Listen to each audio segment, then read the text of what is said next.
Olá, alunos, tudo bem com vocês? Então, eu sou a professora Leívia e estou dando aula de língua portuguesa. Espero que estejam em casa e se cuidando muito bem. Vamos lá para começar a nossa aula? Então, o assunto de hoje é morfologia.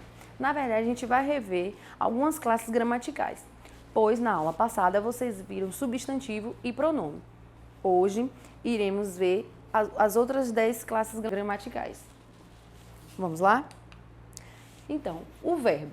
O verbo é a palavra que indica ação, movimento, estado ou fenômeno da natureza. O verbo possui as flexões de modo indicativo, subjuntivo e imperativo. E também flexiona em tempo, presente, passado e futuro. E os números primeira, segunda e terceira pessoa, singular e plural. Vamos dar uma olhada? Vamos lá. As flexões do verbo são singular e plural, e as pessoas são a primeira, segunda e terceira pessoa. No singular, temos eu estudo, tu estudas, ele estuda.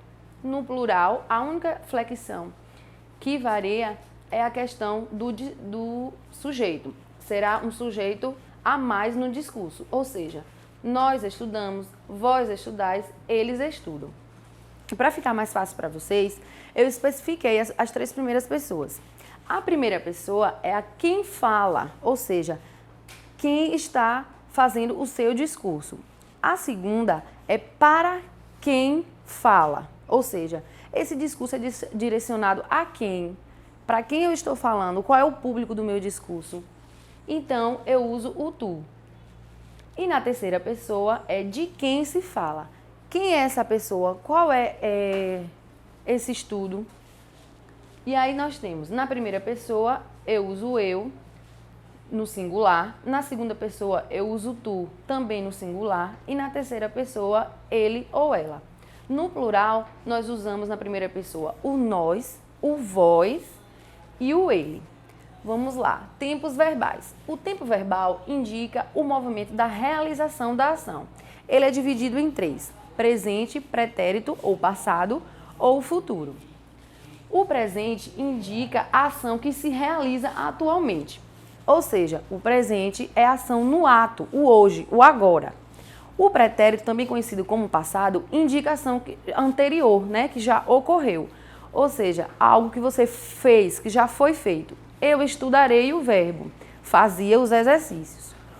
O futuro é uma ação feita no agora, no hoje. Então, uma ação que vai se realizar ainda.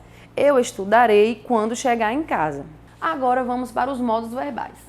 Os modos verbais é classificado em indicativo, subjuntivo e imperativo. O indicativo indica um fato certo, ou seja, a certeza de que o sujeito fez realmente essa ação. Exemplo, João bebeu a água. Realmente, consideramos que realmente João efetuou essa ação. No subjuntivo, é a oposição do indicativo, ou seja, João talvez tenha a possibilidade de ter bebido a água. É uma coisa incerta. No imperativo, como o próprio nome já diz, é algo que impere, algo que dá uma ordem, uma súplica. Também pode ser relacionado com um desejo ou uma vontade. João, beba água, ou João, vá dormir, João, vá para a escola. Os tempos verbais. Assim como eu disse anteriormente, o verbo ele pode flexionar também em ação, em tempo verbal, ativo, passivo e reflexivo. As vozes do verbo indicam o sujeito gramatical e o agente ou paciente dessa ação verbal, ou seja, se pratica ou sofre uma ação. A voz ativa é usada quando o sujeito gramatical pratica a ação do verbo. Eu comi o bolo, ou seja, quem praticou a ação aqui? O sujeito, eu. Meu filho comprou um chapéu. A mesma coisa. Quem sofreu uma ação? O sujeito, que aqui é um pronome, meu. A voz passiva é usada quando o sujeito sofre a ação. Vemos aí uma diferença entre a ativa e a passiva, A passiva faz a ação, a ativa faz a ação e a passiva sofre a ação. O bolo foi comido por mim. Quem foi comido?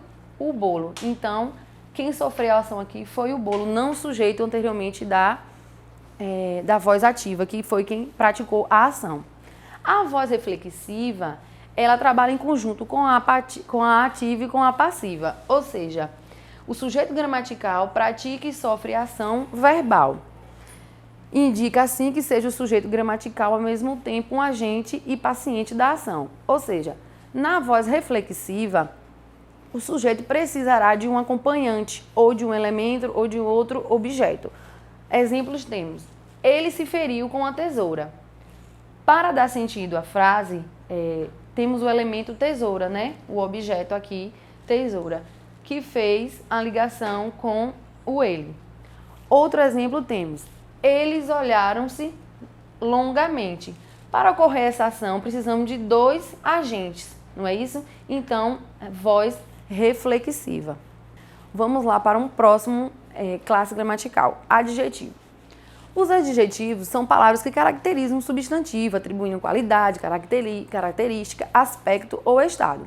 Exemplo: em Casa Velha, o adjetivo caracteriza o substantivo casa, ou seja, denominando que aquela casa já está em desgaste, já está muito velha.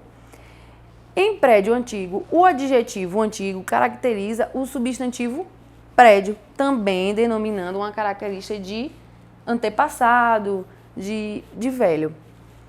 O adjetivo varia em gênero masculino e feminino e em número singular, plural, conforme o substantivo caracteriza. Como assim, Pro? Gênero pode ser feminino e masculino. A menina é muito linda. No feminino, no masculino. O homem é muito bonito. E singular, Luana jogava bola na rua. E o plural, os meninos traquinavam. Locução adjetiva. A locução adjetiva é uma expressão representada por duas ou mais palavras que juntas atuam como um adjetivo, caracterizando o substantivo. Normalmente, as locuções adjetivas, elas vêm acompanhadas com a preposição. Exemplo: roda de trás. Se a gente for usar outro termo para determinar roda de trás, tirando a locução de trás, a gente poderia usar rodas traseiras. Esse roda traseira aqui seria um adjetivo, né, que denomina as rodas de trás do carro. Amor de mãe é insubstituível.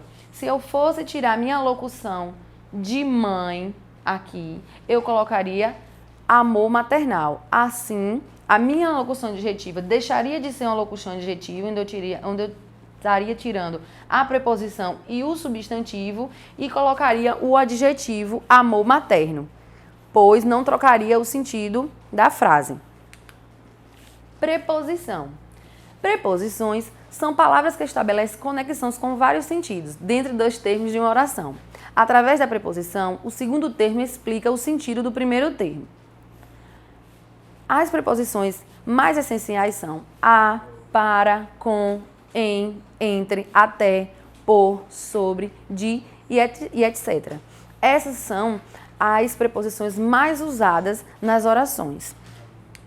Exemplos de preposições: sinto dor de barriga. Como eu disse anteriormente, as preposições, né, ela vem acompanhada com um substantivo e antecede, né, antecede o termo e antecede o consequente do termo. Ou seja, sinto dor. Sinto dor de quê? Geralmente quem sente algo, tem alguém para perguntar. Sinto dor de barriga, sinto fome, sinto vontade de comer. Então, sempre a preposição vai vir acompanhada de um substantivo. Outro exemplo: ontem fui passear. Fui passear com meu filho. Estive em Porto Seguro. Tá vendo o em antecedendo o pronome ou o verbo estive? E ontem fui passear com meu filho. A preposição antecedendo o verbo passear e, consequentemente, o seu filho. Até a próxima aula, pessoal. E por favor, fique em casa.